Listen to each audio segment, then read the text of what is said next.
Hello everyone, welcome to my channel smart study with doctor Sandeep.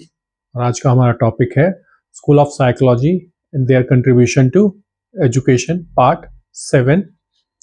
और आज हम नए स्कूल ऑफ साइकोलॉजी के बारे में बात करेंगे जिसका नाम है हॉर्मिक साइकोलॉजी या प्रैग्मेटिज्म साइकोलॉजी।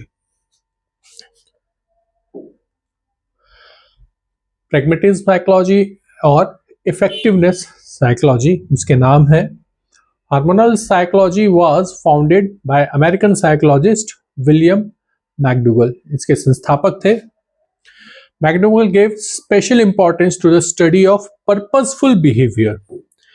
यहां पर हमें समझना पड़ेगा कि इन्होंने व्यवहार को जब एक उद्देश्य के साथ जोड़ दिया है कि बिहेवियर सब कर रहे हैं, व्यवहार सब में है, लेकिन अगर वो व्यवहार किसी लक्ष्य, किसी उद्देश्य, किसी ऑब्जेक्टिव के साथ जुड़ा हुआ है, उस पर इन्होंने फोकस करा है।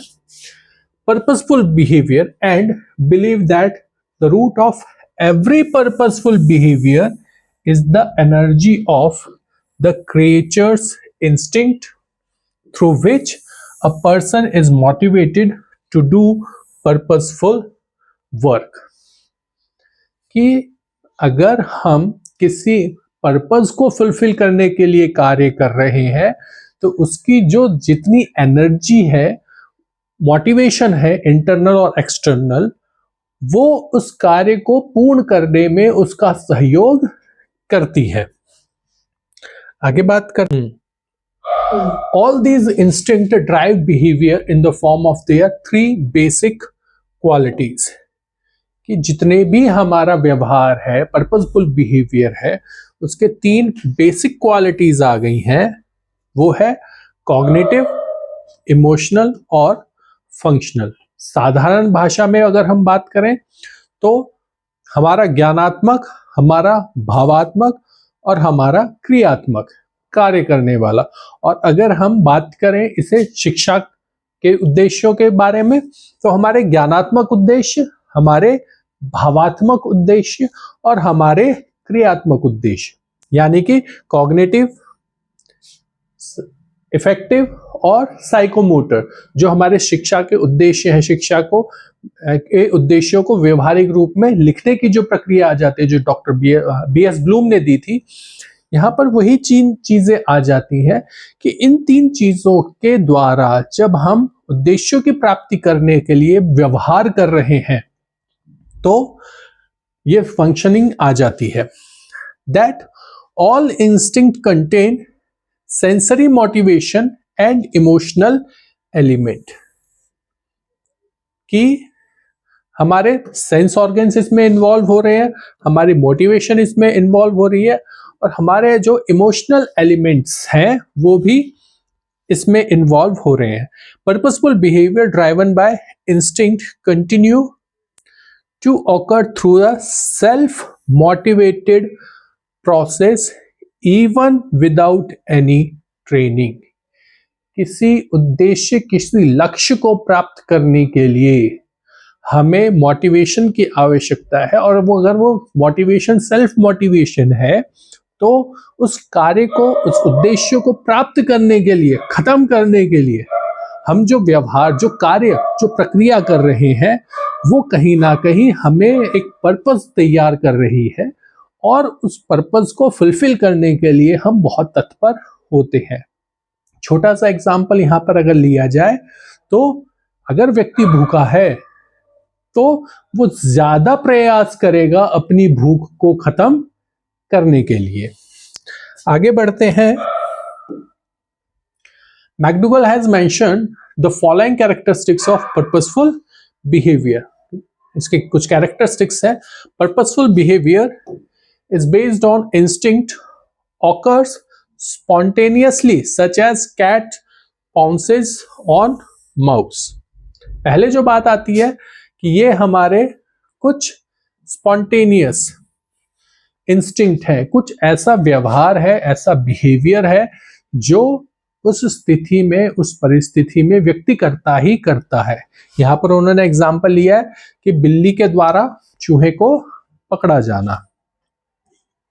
Then the effect of purposeful behavior continues to persist in the organism for some time even after the goal is achieved। कि जब वो लक्ष्य, उद्देश्य प्राप्त हो जाता है तो भी कुछ समय तक वो उस प्रक्रिया का हिस्सा रहता है। In purposeful behavior, an organism continuously performs action until it achieves its goal। और जब तक उसके गोल्स प्राप्त नहीं हो रहे वो तब तक प्रयासरत रहता है। Practice and training are not necessary for purposeful behaviour. ये कहते हैं कि प्रैक्टिस या ट्रेनिंग की आवश्यकता नहीं है उस व्यवहार को, उस गोल को प्राप्त करने के लिए, but practice does improve purposeful behaviour. लेकिन अगर प्रैक्टिस करते हैं तो हाँ, उसके व्यवहार को सुधारने के लिए, उस लक्ष्य को आसानी से प्राप्त करने के लिए वो कार्य करता है।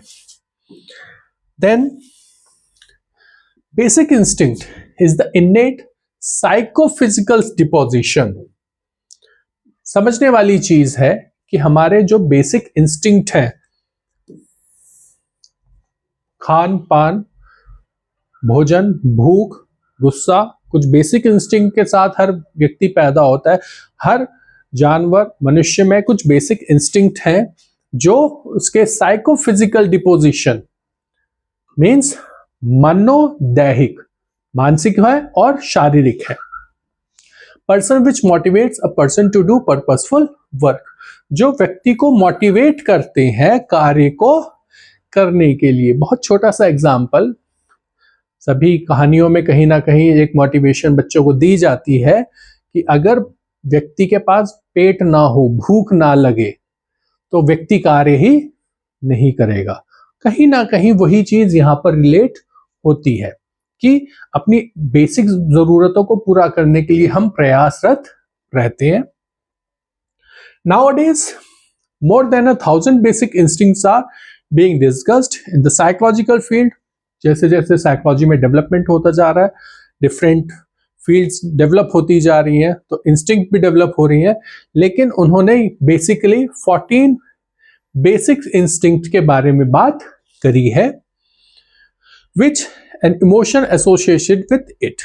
The table of basic instinct mentioned by McDougall and the emotion associated with them। कि उन्होंने अपनी बुक सोशल साइकोलॉजी और ग्रुप माइंड, जो किताब लिखी है मैकडूगल ने, उन्होंने बात करी है कि जो साइंटिफिक अप्रोच है, उसका जो एक्सप्लेनेशन है, उसकी जो मेंटल प्रोसेस है, वो बायोलॉजिकली मीनिंगफुल कंप्लीट करती है। यानी कि मनोदैहिक और शारीरिक, मतलब मानसिक और शारीरिक दोनों तरफ से जो हमारी इंस्टिंक्ट डेवलप होती है, वो कहीं ना कहीं हमारे शरीर और हमारे मस्तिष्क दोनों को मिलाकर हमारे व्यवहार पर अपना असर डालती है। The innate psychophysical organization of the individual contributes to the determination of this goal। कि जितने भी मनोदैहिक, मनोशारीरिक अवस्थाएं हैं वो इस पे अपना असर डालती हैं। An important contribution to hormonal psychology। बड़ा इंपॉर्टेंट फैक्टर भी आ जाता है हार्मोन्स की साइकोलॉजी के बारे में, कि वो गुण जो हमें अपने परिवार से, अपने पूर्वजों से प्राप्त हुए हैं। Concept to group mind, which is being used extensively today to study the group dynamics of children। कि बच्चों की डायनामिक्स को समझने के लिए, वर्तमान में उनकी समस्याओं को समझने के लिए इस चीज का प्रयोग हो रहा है। McDowell is one of the view that when the individual of a group develop a strong emotional tendency towards a particular stimulus, the sense of individuality vanish and group feeling takes on a strong form। बड़ा अच्छा aspect आता है कि जब एक व्यक्ति किसी group के साथ जुड़ा हुआ है, एक समूह के साथ जुड़ा है, तो एक इमोशनल टेंडेंसी डेवलप होती चली जाती है और व्यक्ति की जो सेंस ऑफ इंडिविजुअलिज्म है, अपने बारे में जो विचार है, अपने बारे में जो सोच है, वो धीरे धीरे खत्म होकर उस ग्रुप के से जुड़ता चला जाता है, ग्रुप के बारे में सोचता है। And feeling takes strong form. For example, when one member of an angry crowd starts vandalizing things, seeing him, all the other members also start vandalizing things without thinking। कि अगर कोई ऐसा समूह है जो गुस्से वाला है, तो एक व्यक्ति के गुस्से को धीरे धीरे पूरे समूह में फैल जाता है, जिसे हम साधारण भाषा में कहते हैं the man is known by it's company. कि व्यक्ति जैसे समूह के साथ रहता है, कुछ धीरे धीरे वो उसी समूह के जैसा ही बन जाता है। इसके एजुकेशनल इंपॉर्टेंस क्या है, क्या कंट्रीब्यूशन दिया? This principle is very useful for the teachers in understanding the instinct behaviour of a child. बच्चों के बेसिक इंस्टिंक्ट्स को समझने के लिए यूजफुल है। Study of group mind helps children a lot in understanding group dynamics. समूह को समझने के लिए यूजफुल है। यहाँ पर समूह क्लासरूम से जुड़ जाएगा। The teacher should recognize the instinctive behavior of student in the class with their peers। कि बच्चे का अपने समूह, अपनी क्लास के साथ कैसा रिस्पॉन्स है, कैसा कोलैबोरेशन है, और knowledge about group mind and group dynamics. कि समूह के साथ उसका माइंड कैसा काम कर रहा है, समूह के साथ उसके फिजिकल एक्टिविटीज कैसे काम कर रही हैं। Understanding and solving the social and emotional problems of student. कि बच्चे की शारीरिक, मानसिक, सामाजिक समस्याओं का सुधार करने के लिए, पहचानने के लिए इस थ्योरी को यूज किया जा सकता है। इस वीडियो में इतना ही, मिलते हैं अगली वीडियो में, तब तक के लिए धन्यवाद।